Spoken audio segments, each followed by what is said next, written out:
working in content, you probably get messages from people in your team being like, hey, I just posted this. Please go and like and interact with it so that we can play the LinkedIn algorithm. And really, like, even for my own platforms, my own work, I can't.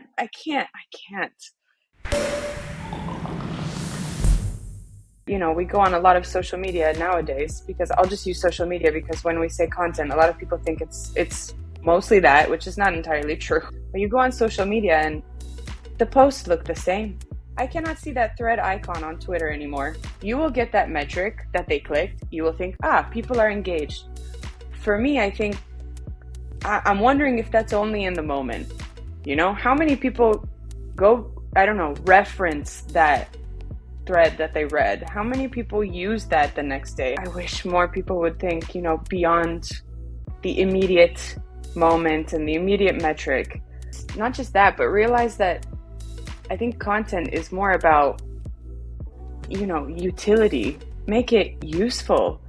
Make it something that people can use tomorrow, that they reference in the long run. Help out, rather than just filling the space with more of what people don't need. Yet, imagine working in content, you probably get messages from people in your team being like, hey, I just posted this. Please go and like and interact with it so that we can play the LinkedIn algorithm.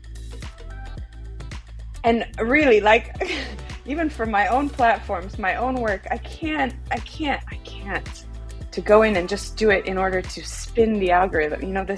I think it's up to us, those that work in content, to be very familiar with how these platforms work, because only then can we really go to a partner or a client or something and say, hey, I know that this is going to get more numbers because this is how that platform works, but take my advice, let's go this other route. And to your point, give me what seems like a little bit of extra time, but it's not in the long run, because like I said, I think that that success and that engagement is short-lived anyways, in many cases.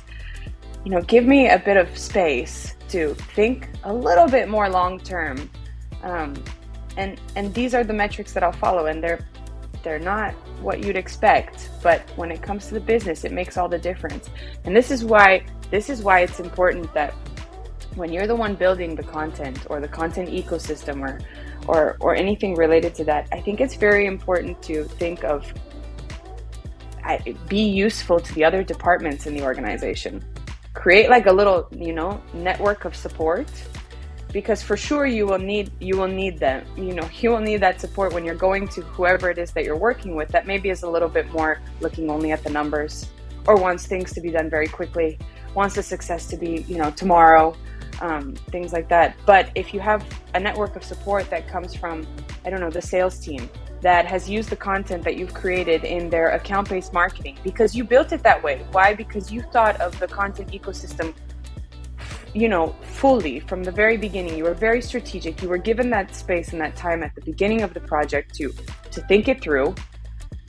If you build out that network of support because of the places where your content can help, which should be something that you think of as you create it, they will vouch for you. Why? Because it will work. For sure it will work.